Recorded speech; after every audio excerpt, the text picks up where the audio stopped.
They're dead, Dave. What, Captain Hollister? Everybody's dead, Dave. What, Todd Hunter? What, Selby? Not Jen.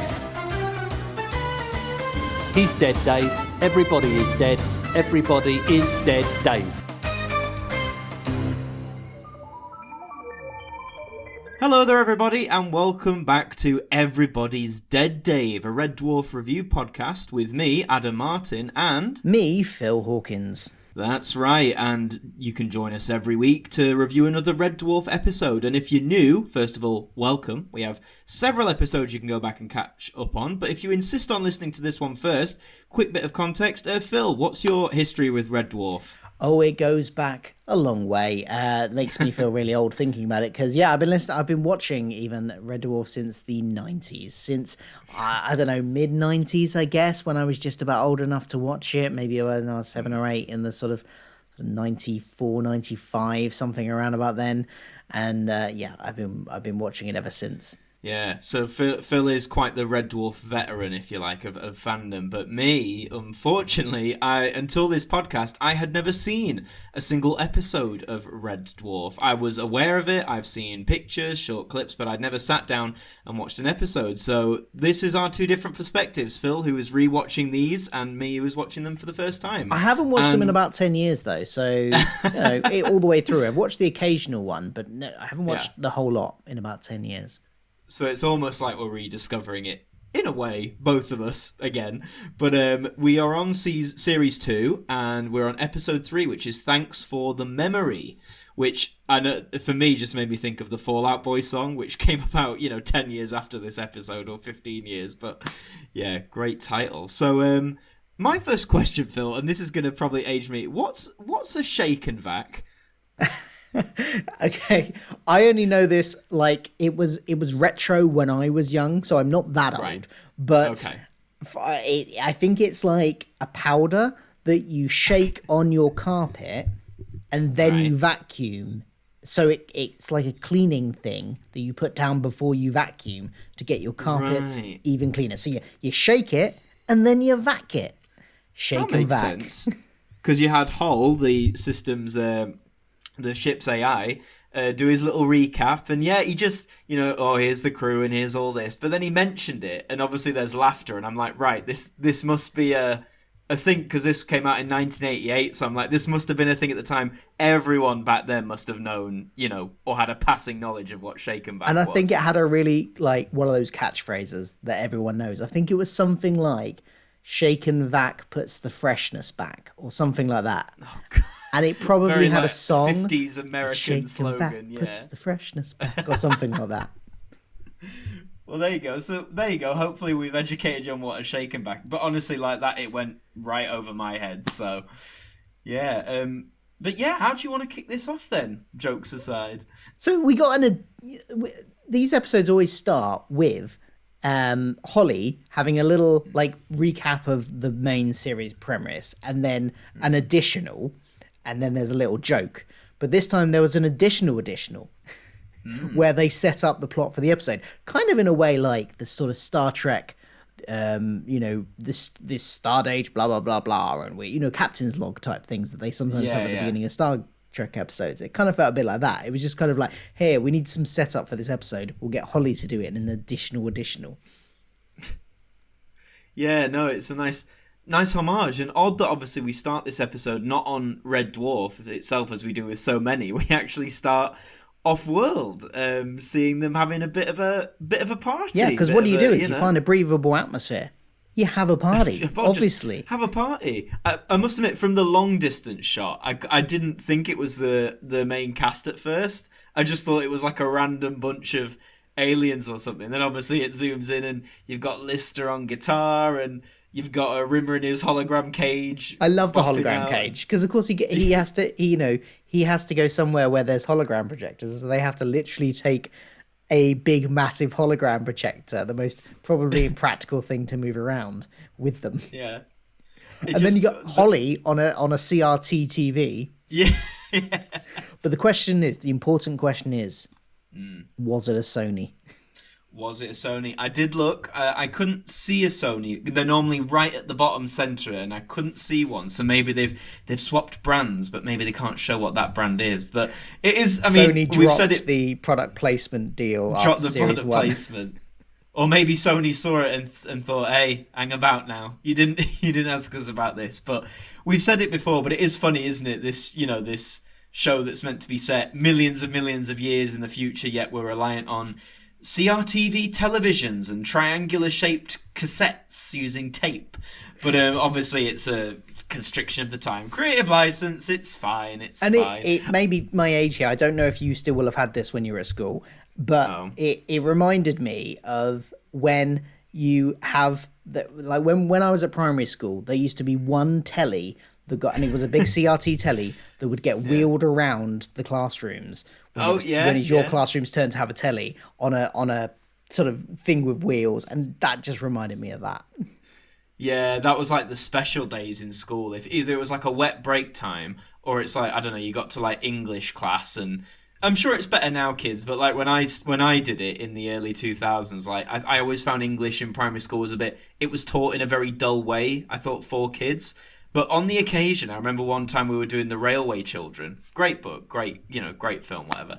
And they were like, right, we're not going to read today. And then, as you say, like on a stand, this big old CRTV telly got wheeled in with a VCR underneath it. And we were like, whoa. And everyone gathered on the mat and we all sat and watched a very grainy copy of The Railway Children on VHS. But yeah, it is though, isn't it? They were like magical moments in school because it was like, God forbid you have televisions in the classroom, that filth we had corrupting our minds, My primary school had one television on a trolley and one computer on a trolley, and the whole school had to share the one computer on a trolley, so it got wheeled around the classrooms.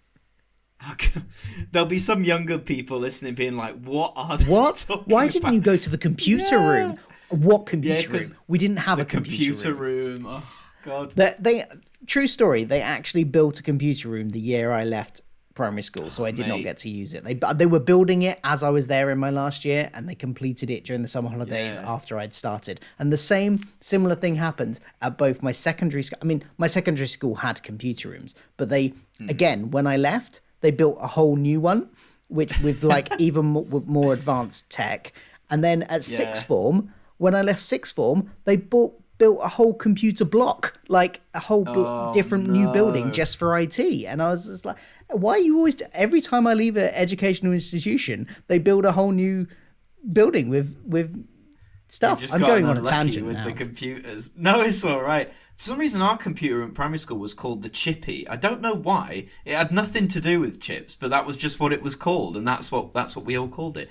But anyway, you young'uns listening with everyone's got a laptop and an iPad and all this nonsense. My Final daughter bit of tangent. Sorry, I was going to go on another tangent, so we'll get two more. No, bits you of go. tangent. My talking of iPads, my daughter is now at primary school, and they have a bunch of iPads that get shared around the school. So it's not like there's only one for the class, but it's like they do have one. They have like a whole class worth of iPads.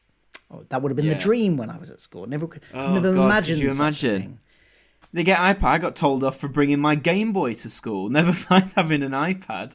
But my final bit of tangent was I remember the very first... I was in year 4, I think, so about 8 or 9. So this is like 2004, 2005. And I remember walking into school early because I think my parents had to go to work, so I got dropped off a little bit earlier than everyone else. And back then, if you were really early, you just went and sat in your classroom rather than wait outside. So I went in, and this big new shiny thing was on the wall, and I was like, "Miss, what's that?" She went, "This is called a smart board."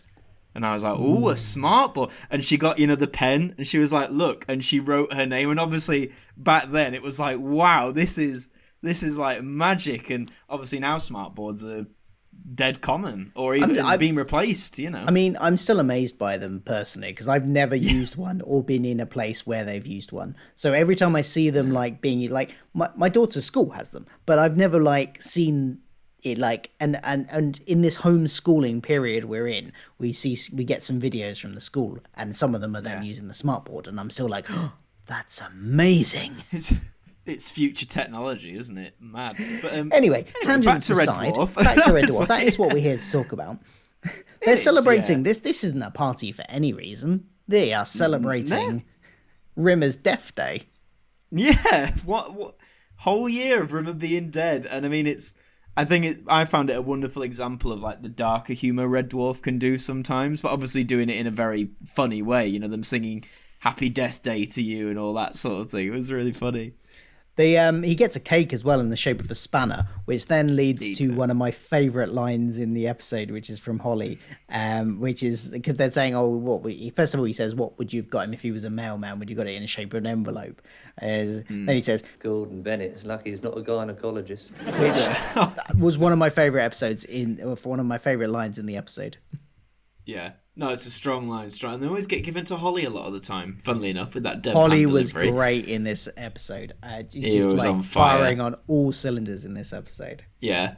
There was some great model work in this episode, I thought. You know, when they were every time they used the ship, you know, I think we've said it before, but the ships themselves, like the shuttle ship they used to go from Red Dwarf, and Red Dwarf itself, is so intricate for a model. You know, and they know that because, you know, all like the transitions, there's like lots of close-up shots of like the body work and stuff. And yeah, I just think, again, as I've said before, at a time when science fiction was a bit looked down on, I think it's fair to say, by the BBC in the late 80s, it's nice to see that there was still a lot of this detailed work being put into what is relatively, you know, a cheap sitcom.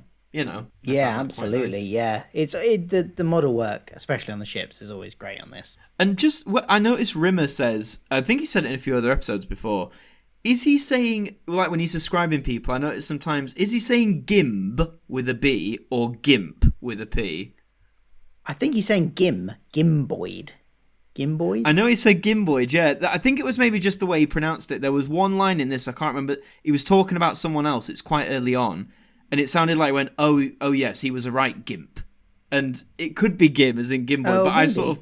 I sort of paused and went, does Gimp have a different meaning here as an alternate meaning it has? I'm sure it does. But again, I thought, but this is Red Dwarf. You know, they sort of can go on the line of that sort of thing. That's why I wasn't sure. I was like, are we doing this? Are we doing that? Yeah, well, I mean, they could easily just take a word that is something else and use it as an insult in this. They do it. I mean, have you yet looked up what a smeg actually is? I'm not going to talk about it on this podcast, but have you looked it up? I am aware of what smeg is, yeah. So, people at home, if you're interested, look it up yourselves, because I'm not talking about it.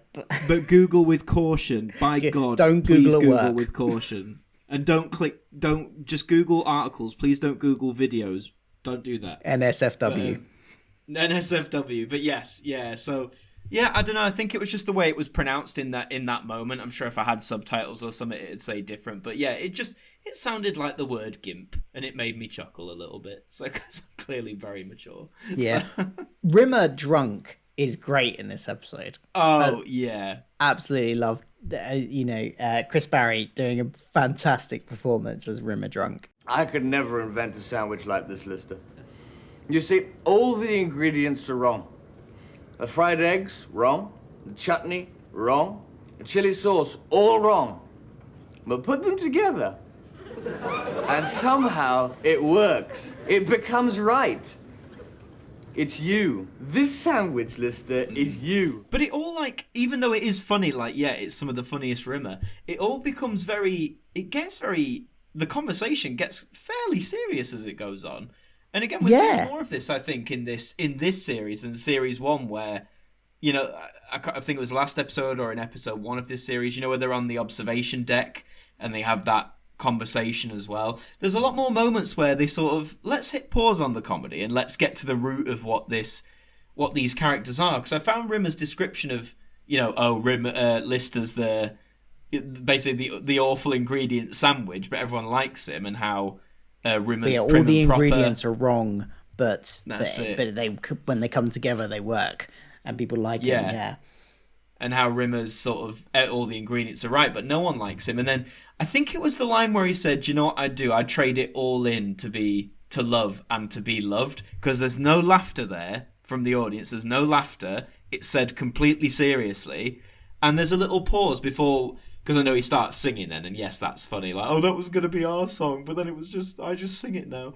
But what I like, there was a little pause before he started that. Do you know what I mean? Where he just sort of sat there, and I thought, that's a nice, powerful it shows that even in sitcoms where the primary purpose, I think, is to be funny, you can have those moments where you just sort of pause a minute.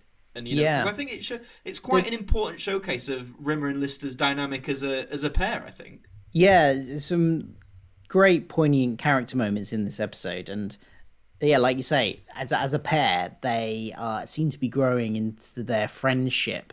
It's a very sort of adversarial friendship, but you can see in this episode that they do, you know, Lister doesn't just mock Rimmer here, which he might have done in series 1. In series 1, you can imagine Lister just mocking him completely for all of this. But actually here, he takes a moment and he is sympathetic towards him and he actually feels sorry for him. Yeah. Which I don't think we've gotten before. Yeah, and I must admit I'm liking seeing that. Like I'm all for the jokes and stuff, but I think if like you say, if Lister had just parred him off instantly with like a quick one-liner, or if the timing, I think, of that moment was too quick as well into the next joke, I don't think it would have worked as well. But I mean, again, props to Chris Barry, who, whilst he plays a great drunk Rimmer, he also did a great job of getting across that this character is actually very lonely, I'd say, you know. Like he's very, even though I know he's got Lister now, he feels he's very an isolated personality, which is obviously quite sad, really. But so I hope there's more moments like that in the series. I'm not saying it should be every single episode, but now that we've established it this early on, I'd hope that it in some case continues as the series progress, rather than just going, forget it, we don't need that, you know. Yeah, and one of the things that comes up in that conversation is that Rimmer even admits, although I'm sure he's admitted this in the past, I'm sure he's mentioned it in the past, that he mentions he's only had sex with one woman, and it's McGruger, of course. The McGruger gets mentioned again. Oh yes. I do like the fact that they're keeping consistent with that. Yeah, but it's like, it's like you've said before, they do that, you say. They take these really little moments, but they don't let you forget about them. They keep to their own they keep to their own continuity better than a certain other big sci-fi show that likes to forget sometimes its continuity, but it's fine, it's all sci-fi. But yeah, I like it though, do you know what I mean? Because I think, again, in sitcoms, you see it in so many other comedy, you know, they don't really care about their continuity. You know, they'll have, oh, here's my sister, and I haven't seen her in 3 years, and then sister will appear again in a few episodes. It's like, oh yeah, we hang out all the time. Do you know what I mean? They forget their own world, if you like. But what I'm liking with Red Dwarf is, like you said, they're remembering the world they've set up. Right, we've had a McGruger reference, so that's the only person Rimmer slept with. You know, we're keeping to that. And as you say, I like that. I like that sort of adherence to it. And again, we get Lister kind of being a bit sympathetic towards him, and he's kind of like, he doesn't want to hear about the details because for his own sanity, but also he knows that Rimmer's going to regret telling him in the morning, and he's like, you look, trust me, you don't want to tell me because you'll regret it in the morning, and he perseveres anyway and tells him. And then, of course, the next morning, the next morning in inverted commas, because that's what we think initially. He wakes up and we get that. I thought it was quite well done. You get the flashbacks of him, like he gets up and starts exercising, and then we see a flash of like the first thing he said to to Lister, and he's like, and then by the end of it, and then when he remembers admitting that McGruger's the only person he slept with, he's like, oh no. Yeah, the hand in the mouth thing that Lister said he would do.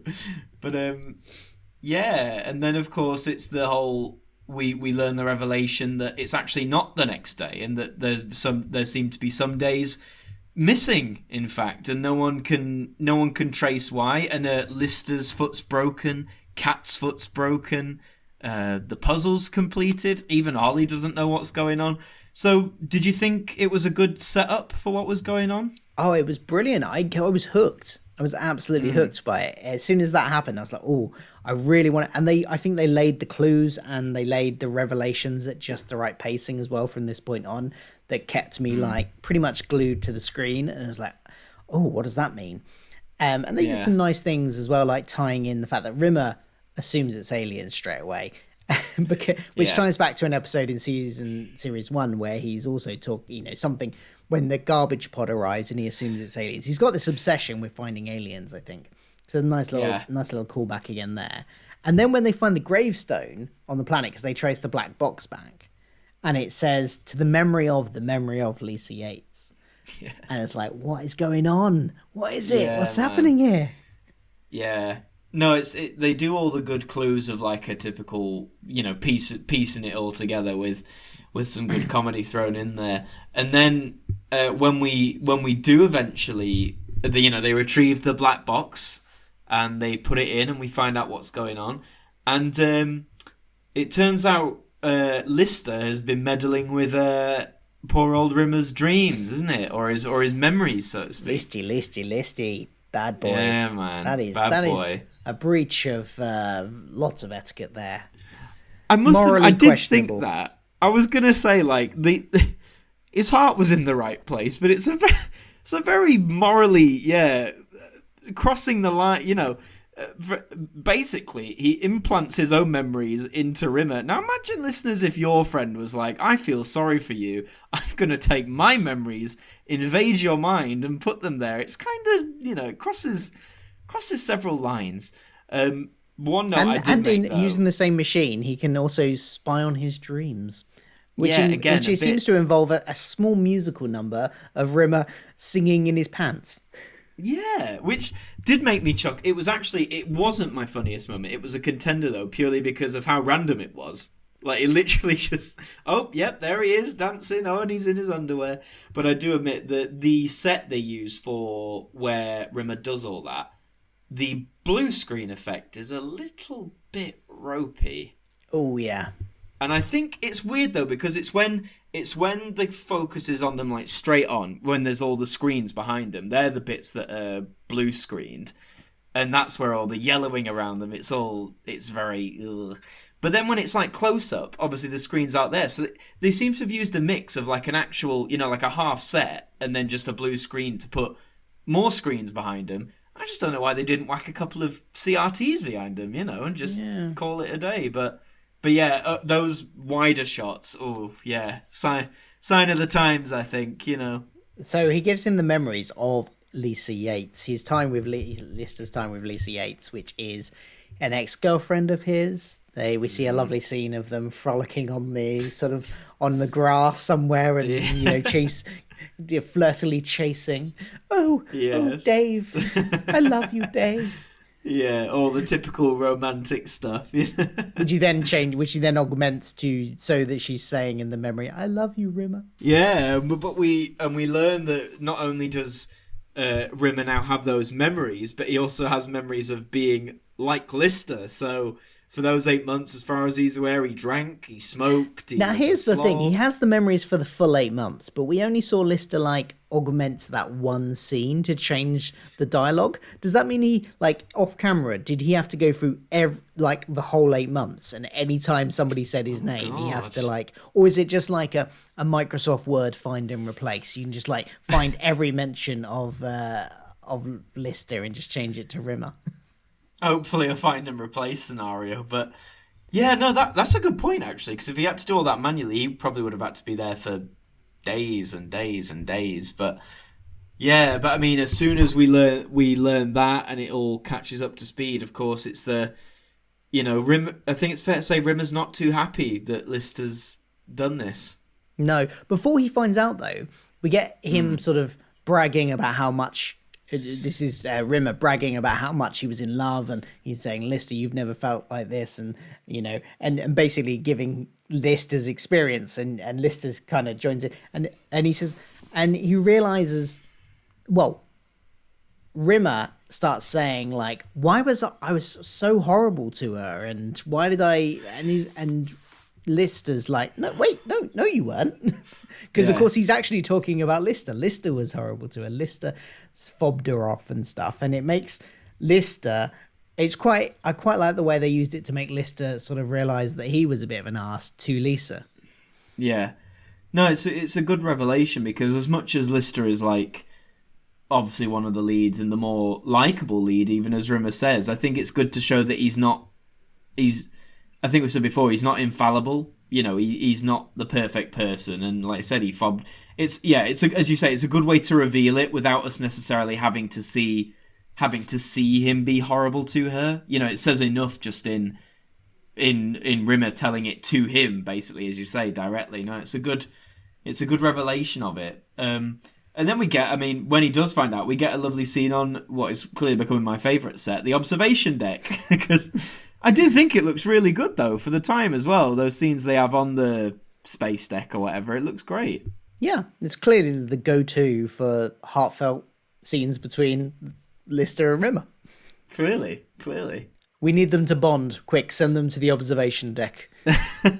Let them They all stare have at the that one stars. They all have that one space in dramas and sitcoms. Oh, we need to have a heart-to-heart. Right, off we go to... That's a good point, actually. Set. Because every sitcom has one. On Friends, it's the balcony. Like, they go outside the window, outside the back. That's where all the heartfelt scenes take place in Friends. So every sitcom must have their, like, heartfelt scene location. Yeah. Well, we'll have to make a note of it as we go, see if the space deck appears more for the heart-to-heart moments in this. All I'd say at the minute is, as we come to the conclusion of the episode, is poor Cat, again, doesn't really get to do a great deal. Yeah, throughout this, I mean, he's felt like a background character for all of it, really. He's only a sort of smidge above. I mean, no, he's probably about the same level as Holly is. I mean, the Rimmer and Lister are the main characters at the moment. It's less an ensemble as a duo show with a couple of extras. Yeah, and I think as that's much as I love Holly, because Holly is fantastic and steals the scene every time he is on. Yeah, and I think that's what surprises me at the minute, because before we started this, the main clips and pictures I had seen of Red Dwarf, I think, were from the later seasons, maybe from like the 90s or even the more recent stuff. And from what I saw there, you know, from those clips, that feels very much like it's a team thing. It's, you know, it's Rimmer, it's Lister, it's Cat, it's Crichton, it's, you know, it's all that. So I think Cat not getting much to do in these early seasons was a bit like, oh, okay, so he doesn't do much at the moment. So yeah, I just feel bad for Danny John Jules, because, you know, he's fab, but he doesn't, so far he hasn't really had much to do. Yeah. My memory is not perfect on the rest of it, but I think that does change. I must admit, though, the overall ending, I don't know, I just found it a bit maybe lackluster or a bit less impacting. From which point? Do you mean the revelations of how each thing happened, like how they broke their foot and, you know, how the footprint arrived on that bit, or a bit later? I think more so like at the very, very end, with the bit that leading into the credits, you know. I don't know, I just sort of felt, oh, that's it. You know, that's it. Did feel a little bit rushed, but actually, I don't know what else they could have done after it. I suppose, yeah. Maybe it was just how quick of a finish it was, you know, like you say. It's just like, all right, we've put in all the loose ends and it's the end. You know, yeah, that seems to be something that they do a lot, though, on this show, I think. I've noticed it rewatching these, that like it ends really abruptly almost all the time, sort of out of nowhere. But they have always wrapped up everything. It's just they sort of end it the second they wrap up everything. Yeah, it's like we don't need a scene of like Rimmer and Lister like patching it up. It's literally like, right, we've done it, that's it. Yeah.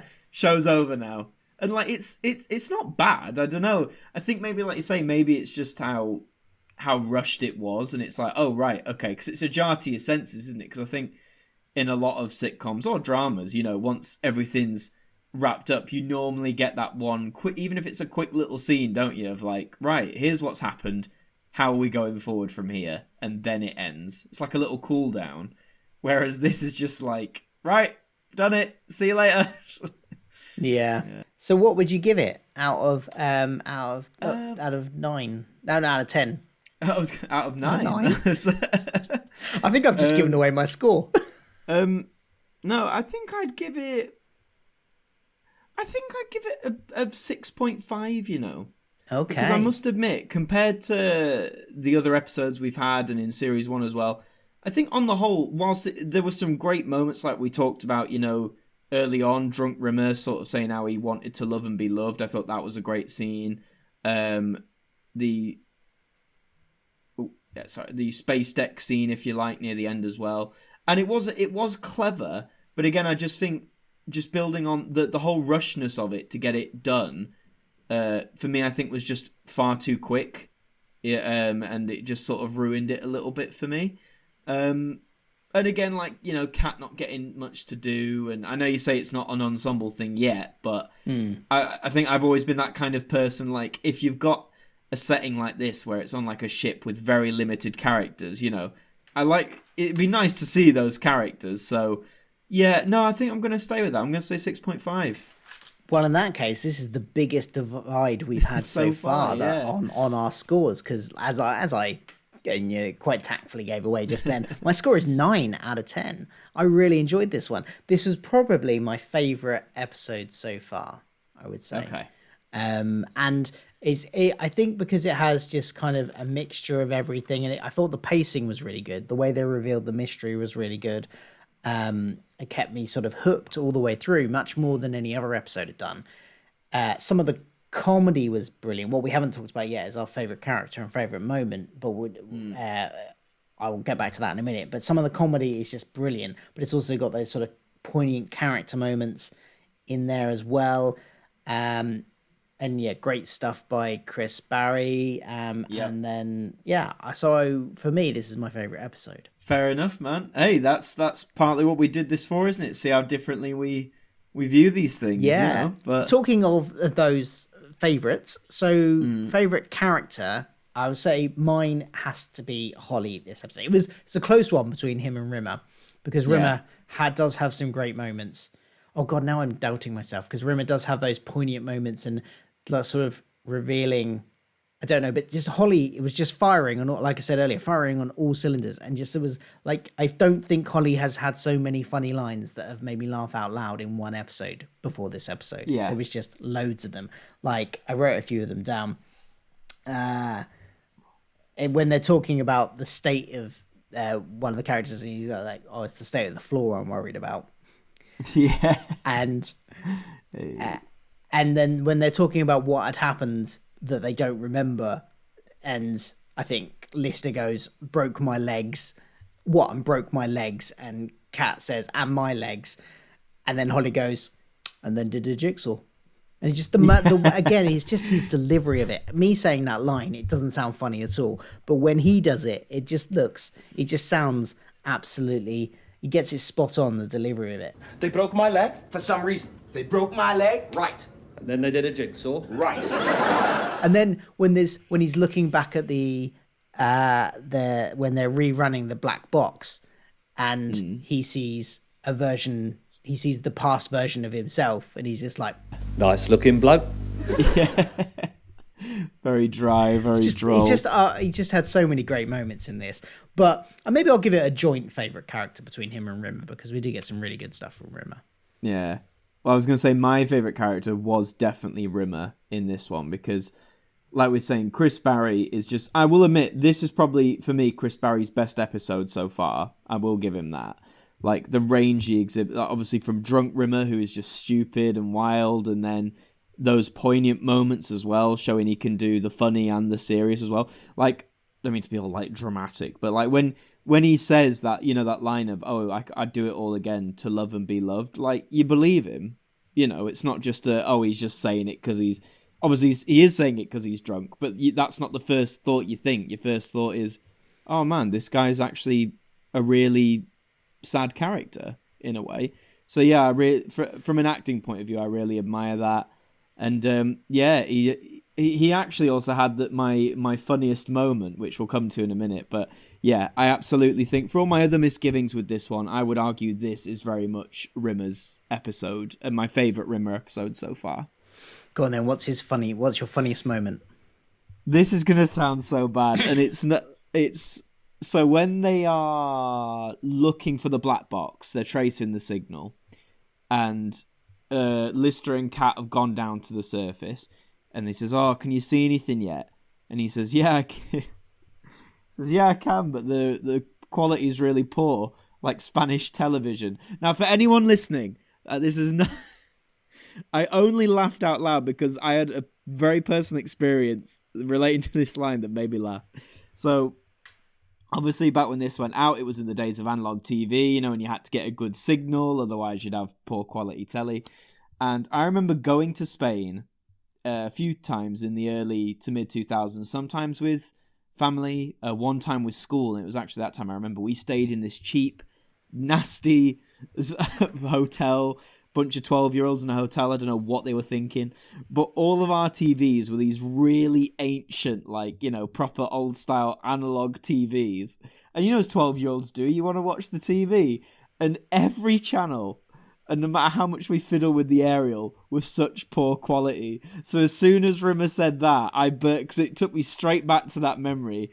And it's nothing against any Spanish listener, it's nothing against you. It's just at that point in time, your TV reception was not that good. I'm sure it's great now. You've gone digital. I'm sure it's pitch perfect. But I think it's just, you know, when you have memories attached to jokes like that, I think just the way you delivered it sparked that memory, and I couldn't stop giggling. So that is my favourite moment in this episode. God, what's mine? I struggled to pick one. Can I just group all of Holly's lines? Go for it. Yeah.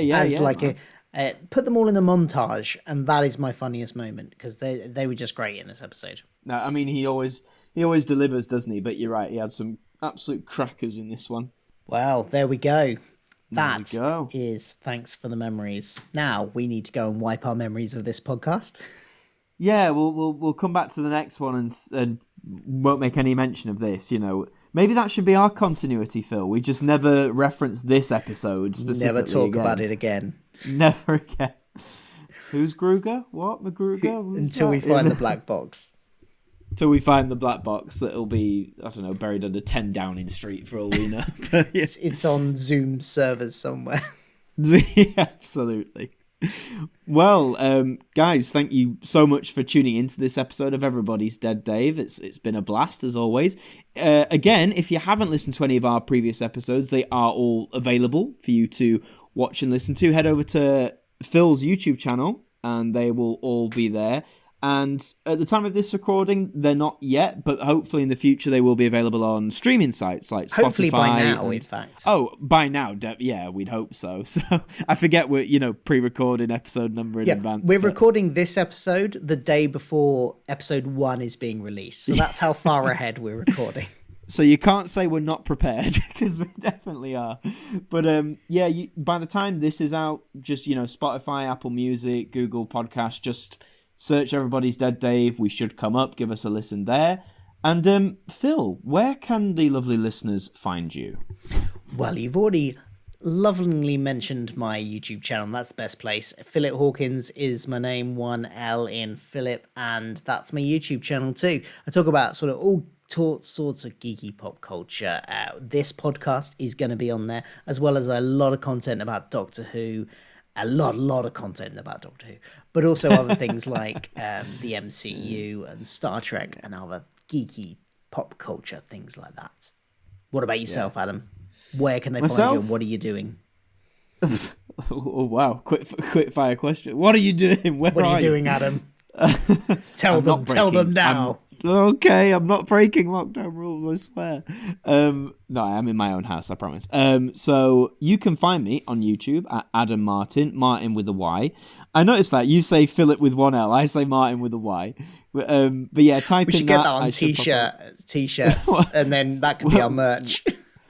Oh yeah, Philip with an L, Martyn with a Y. So that's quite good actually. Anyway, you can type in Adam Martyn with a Y on YouTube. You can find me there. I do videos similar to Philip on like a lot of pop culture things, Doctor Who, things I'm interested in, like Who Wants to Be a Millionaire, now that's what I call music, classic TV, just all sorts of things really. I'm sure there's something there you'll like. You can also catch me on Twitter at Adam Martyn Actor if you want to give me a follow there. And you can follow Phil as well on Twitter. I was avoiding it. Talking about right. Twitter. I didn't know you. I thought you'd just forgotten. But... No, it was because I'm still contemplating changing my Twitter handle, and I figure I should just stop mentioning the current one okay. because. But now you have. It is at IUD. I'm spelling it out. IUDEX _Phil because There you go. This is why I'm changing it. It's pronounced Udex, and you can't say that because nobody knows how that's spelled. It's Latin. Don't worry about it. I'm going to change it, but for now, that's what you need to look for. Might have changed by the time this podcast comes out. It might. We'll just wipe our memories that we ever mentioned it. You know. What was your Twitter again? I can't remember, but we'll do that. But yeah, I mean, from Phil and myself, everyone, we hope you've enjoyed this episode of Everybody's Dead, Dave, and we will catch you next time. See you later. Goodbye.